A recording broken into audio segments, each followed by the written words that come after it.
नमस्कार दोस्तों।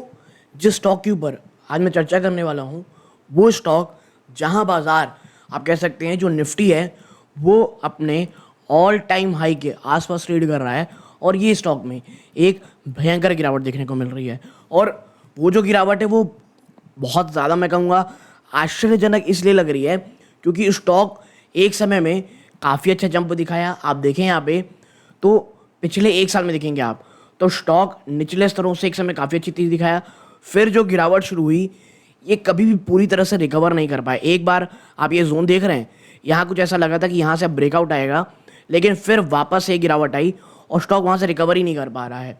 और निवेशकों के लिए अब ये समझ में नहीं आ रहा कि क्या यहाँ से इसको बाइंग करना सही रहेगा, क्योंकि बाज़ार जिस तरह से आगे बढ़ रहा है दोस्तों, बाज़ार में ऐसे बहुत कम स्टॉक्स रह गए हैं जहाँ पर वाकई में ऐसा लग रहा है कि हाँ खरीदारी का मौका है, एक्यूमुलेशन का मौका है। एटलीस्ट जिनका vision medium term to long term है, मैं मीडियम टू लॉन्ग टर्म इसलिए कह रहा हूँ क्योंकि बीच में भी बहुत सारे ऐसी चीज़ें होने वाली हैं जो स्टॉक स्पेसिफिक ना होने की बजाय वो आप कह सकते हैं बाज़ार स्पेसिफिक होगी और उसका कंट्रोल किसी भी स्टॉक स्पेसिफिक नहीं होगा, तो गिरावट और तेज़ी के चांसेस वहाँ अलग रहेंगे। बट हाँ, ऐसे स्टॉक्स जो बाज़ार की तेज़ी में पार्टिसिपेट नहीं किए हैं, जिनकी वैल्यूएशन मैं ये कहूँगा अच्छी है, एटलीस्ट अट्रैक्टिव लग रही है, और अगर आने वाले समय में जो सितंबर, दिसंबर और मैं कहूँगा मार्च, ये 3 क्वार्टर में जिनका बिजनेस थोड़ा अपटिक होता आपको दिखाई देगा, यहाँ से एटलीस्ट आपको ये डिसेंट रिटर्न ज़रूर दे सकते हैं। तो उनमें एक नाम मुझे लगता है दोस्तों प्रिंस पाइप का। मैं ऐसा क्यों बोल रहा हूँ, इसके साथ ही साथ ये जो बीच बीच में जो स्पाइक आती है ऐसा क्यों है, और पिछले अगर मैं आपको 5 साल में लेके जाऊँ ना, स्टॉक ने निचले स्तरों से एक समय में एक काफ़ी अच्छा रिटर्न दिया और फिर स्टॉक पिछले लंबे समय से आप देखें तो 600 से 800 की रेंज में ही, ये देखिए जैसे ही निकला 600 के 800 की रेंज में ही ट्रेड कर रहा है। तो एक चीज़ आप समझ लें, स्टॉक 800 से जिस दिन ऊपर जाएगा ऑन क्लोजिंग बेसिस बड़े स्तरों में 5 साल से ऊपर का ब्रेकआउट होगा वो, ठीक है। और अगर स्टॉक इसके नीचे आ गया, ये जो आप लेवल्स देख रहे हैं ये और मैं बता दूं बिटवीन 510 टू 530 मुझे वो लगता है वो लेवल्स हैं जिसके नीचे अगर स्टॉक एक बार चला गया तो फिर आपकी मुसीबत थोड़ी बढ़ती दिखाई देगी, और ये उसी के आसपास ट्रेड कर रहा है। अब देखिए, अगर लॉन्ग टर्म विजन है तो मैं हमेशा कहता हूँ 10 to 15% कोई भी ऐसी चीज़ नहीं होती जो आपको परेशान करनी चाहिए। इतना करेक्शन आप कह सकते हैं अपने दिमाग में रख सकते हैं, ओके। तो ये चीज़ें आपको ध्यान में रखनी है। अब मुझे क्यों ऐसा लगता है कि लॉन्ग टर्म में चीज़ें अच्छी होंगी। देखिए, स्टॉक की मार्केट कैप 6,500 करोड़ है, ठीक है। स्टॉक की पी कितनी, देखिए 36 से ज़्यादा की पी है। इंडस्ट्री की पी भी लगभग उतनी है। तो इंडस्ट्री की ही पी में आप कह सकते हैं ये स्टॉक ट्रेड कर रहा है, ओके। 10 रुपये, जी हाँ, कंपनी की ये 10 रुपये की फेस वैल्यू का स्टॉक है। इसके साथ साथ प्रमोटर की होल्डिंग ठीक ठाक सी है, कोई प्लेज परसेंटेज नहीं है, डेट टू इक्विटी न के बराबर। देखिए, मुझे ये ना ऐसे स्टॉक्स बहुत ज़्यादा अच्छे लगते हैं जो जिसकी फेस वैल्यू 10 हो, डेट टू इक्विटी न के बराबर हो, प्रमोटर की होल्डिंग ठीक ठाक हो, ठीक है। वैल्यूएशन मुझे लगता है ये कोई बहुत एक्सपेंसिव नहीं, ठीक ठाक सी वैल्यूएशन है, ठीक है। इसके साथ साथ ROC ROE ठीक है। जिस प्रकार का स्टॉक जो 50 खा रहा है, इसका 776 से नीचे आ चुका है, तो मुझे ऐसा लगता है बहुत सी निगेटिविटी ऑलरेडी प्राइस इन हो चुकी है, ठीक है। इसके साथ पेट्रोस्की स्कोर 6 है, यानी फाइनेंशियल्स भी मैं कहूँगा पॉजिटिव साइड में आपको ज़्यादा देखने को मिल रहा है, ओके। ऑपरेटिंग प्रॉफिट मार्जिन 12.2% है। इसके साथ ही साथ मैं आपको एक चीज़ समझा दूँ, ये लगातार जो कच्चे तेल में गिरावट है ना, ये इनके जो आप कह सकते हैं रॉ मटेरियल होते हैं उनमें काफ़ी फ़ायदेमंद इन लोगों को फ़ायदा हो सकता है। अब जिनको नहीं पता किस मैन्युफैक्चरिंग में दोस्तों, क्योंकि देखिए ये कमेंट सेक्शन में सवाल था तो मुझे लगा बहुत समय से आ रहा था, मुझे लगा अब इसे एड्रेस ज़रूर करना चाहिए। ये इंटीग्रेटेड पाइपिंग सॉल्यूशन देता है, मल्टी पॉलीमर मैन्युफैक्चरर है, 1987 बना था, और ये सबसे इनिशियली क्या करते थे, PVC प्रोडक्ट बनाते थे। और ये करेंटली आप देखेंगे तो पॉलीमर पाइपिंग सॉल्यूशन में है जो 4 टाइप में CPVC, UPVC, HDP और PPR में ट्रेड करती है, ओके। करेंटली आप देखेंगे 5 मार्केट शेयर है PVC पाइप से। तो इसमें किसी और जो चर्चा करेंगे लंबा वीडियो हो जाएगा। मान के चलिए ये पाइपिंग बिजनेस में एटलीस्ट, और देखिए इसके नाम से भी आपको समझ में आता होगा, ठीक है। अब मैं आपको बताऊं, स्टॉक जिस लेवल में ट्रेड कर रहा है ये आप कह सकते हैं 50 DMA उसके नीचे ट्रेड कर रहा है। 200 DMA उसके नीचे ट्रेड कर रहा है। तो मैं इसीलिए कह रहा हूँ स्टॉक निचले स्तरों में ट्रेड कर रहा है और कहीं भी कोई ऐसा वॉल्यूम भी आपको नहीं दिख रहा जहाँ पे कोई बहुत डरावनी चीज़ें हो रही, ऐसा नहीं है। आप आगे बढ़ेंगे, यहाँ पे ऑलमोस्ट डेट फ्री है, ये ठीक है। ज़रा इसके क्वार्टरली नंबर डालें और उसमें ना क्वार्टरली नंबर्स में कुछ हम चर्चा करें। और याद रखिएगा इस बिजनेस को आपको ईयर ऑन ईयर देखना है, क्वार्टर ऑन क्वार्टर नहीं देखना है। क्यों मैं कह रहा हूँ, आपको मैं एक ट्रेंड दिखाता हूँ। जून में नंबर 331 करोड़, देन 761, देन 664, सबसे ज़्यादा आया मार्च में 901 करोड़, देन 604, 636, 706, 764 करोड़। सबसे ज़्यादा कहाँ पे देखने को मिला? मार्च में। ईयर ऑन ईयर आप देखेंगे गिरावट है, बट ओवरऑल सबसे ज़्यादा धंधा कहाँ हुआ? मार्च में। इसके साथ ही साथ आप देखोगे तो ये आप देखेंगे 560, 554, 656, 619, मार्च में 740 करोड़। अब आते हैं कि रीज़न क्या है इतनी गिरावट का। रीज़न है ये उस प्रकार से सेल्स जनरेट नहीं कर पा रहा है जो इस समय में ना ये आपको मोमेंटम दिखा रहा था। ये देखिए, ऐसा लग रहा था कि स्टॉक बहुत शानदार तेजी दिखाएगा, लेकिन ईयर ऑन ईयर फिर धंधा सिर्फ और सिर्फ घट रहा है। ये देखिए 764 था, मार्च फिर 740 करोड़ हो गया। और यही ये चीज़ ना इसके शेयर प्राइस में रिफ्लेक्ट हो रही है। ईपीएस जहाँ पे सबसे हाईएस्ट मार्च 2022 में आपने ऑलमोस्ट 8 रुपये की ईपीएस को आप देखते हैं एंजॉय किया था। उसके बाद आई थी कहाँ पे 8.5 रुपये की मार्च 2023 को। ये 2 मार्च के बाद ये जिस प्रकार की गिरावट ईपीएस दिखाई है कभी ये उभर ही नहीं पाया, और यही कारण है लगातार ईपीएस में गिरावट के कारण आपको इस प्रकार के स्टॉक में गिरावट देखने को मिल रही है।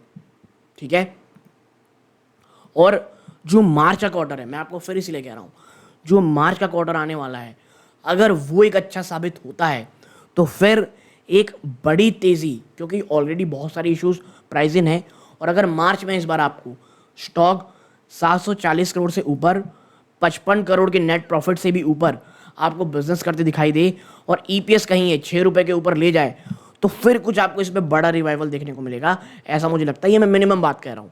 ओके, फिर आप देखिए यहाँ पे कंपनी नीचे चलते हैं, बैलेंस शीट देखिए। 1434 करोड़ रुपए कंपनी का रिजर्व है, आप समझिए ऑलमोस्ट 1,500 करोड़ कैश पे बैठी कंपनी। बोरोइंग सामने कितनी है? मात्र 130 करोड़ रुपए की। ओके, तो बैलेंस शीट वाइज स्टॉक बहुत ज़्यादा स्ट्रांग है। और मैं हमेशा कहता हूँ जो बैलेंस शीट वाइज स्ट्रांग हो, जो कंपनी बिजनेस थोड़ा बहुत अप डाउन चल रहा हो, जब उसमें बड़ा रिवाइवल आता है ना तो फिर उसमें आपको एक बड़ी तेज़ी देखने को मिलती है। और आप देखिए यहाँ पे नीचे हम लेकर के जाएंगे शेयर होल्डिंग पैटर्न को। आप देखिए यहाँ पे आप देखेंगे तो बीच में ना इसमें स्टेक सेल भी हुई है। जी हाँ, जहाँ प्रमोटर की होल्डिंग 3.25 थी सेप्टेम्बर 2021 में, आज वो 60.94% है। ऑलमोस्ट आप कह सकते हैं 2-2.25% गिरावट हुई है। लेकिन ये ऐसी नहीं है कि लोग घबरा जाएं, बट खरीदा कौन है? एफआईआई ने जो जून क्वार्टर की अपडेट आई है उन्होंने अपनी होल्डिंग काफ़ी हद तक बढ़ा रही है, 1.5% के आसपास बढ़ा रखी है, 1.25% ज़्यादा, 5.15% से बढ़ करके 6.44%। ओके, डीआईआई की जो होल्डिंग है, मैं ये कहूँगा गिरावट तो नहीं कहूँगा, हल्की फुल्की फ्लैट रही है, बट बेचा मेजरली कौन है भाई साहब? हर बार की तरह पब्लिक। एफआईआई और डीआईआई ने तगड़ा माल रखा हुआ है, बेच कौन रहा है बड़े स्तरों पे? पब्लिक।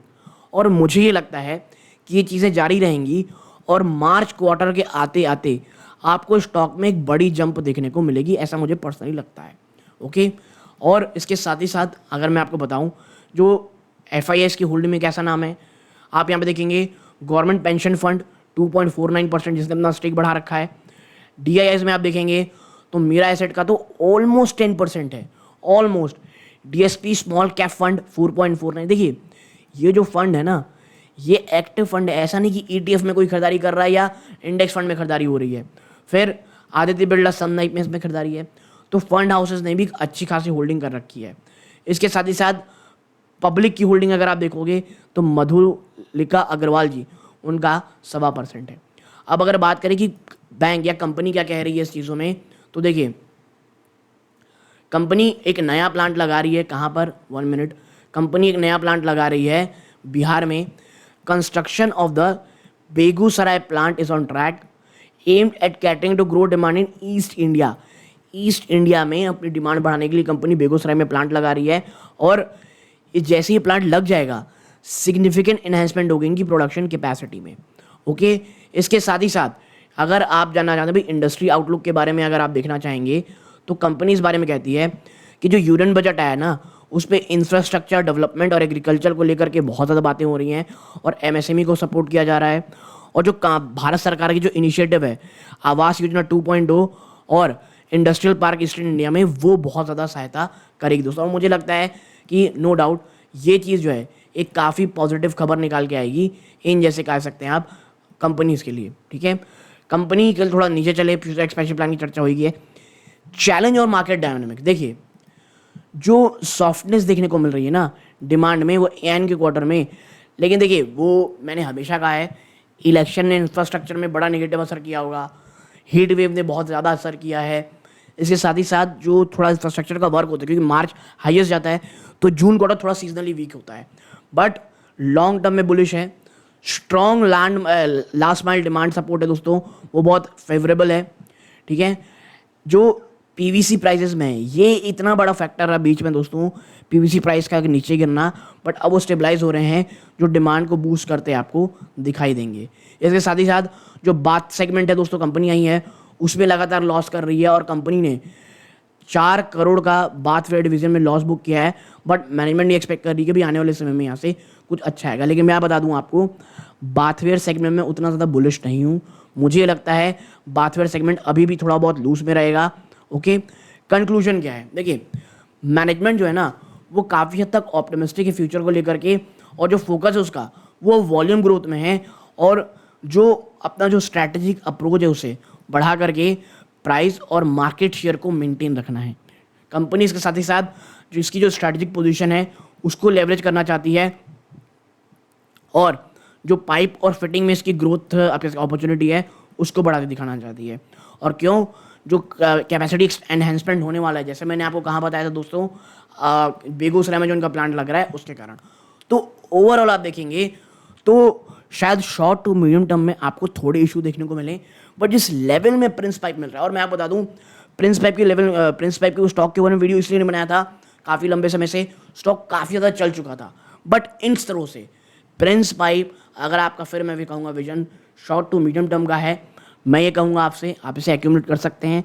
अगर आप थोड़ा कम रिस्क लेना चाहते हैं, वेट अगर ये 550 लेके 530 मिलता है तो फिर मुझे लगता है इन द नेक्स्ट 2 और 3 ईयर्स ये स्टॉक यहाँ से आपको एक अच्छा रिटर्न दे सकता है। ओके, डिस्क्लोजर ग्रुप में मेरी या मेरी फैमिली मेम्बर की इस पाइपिंग कंपनी में इन्वेस्टमेंट नहीं है, बट हाँ 550 530 के बीच आता है तब मैं स्टॉक में एंट्री लूँगा। ओके, तो आप यहाँ तक जुड़े रहे, इस बात का बहुत बहुत धन्यवाद। ये वीडियो का अंत है। जय हिंद।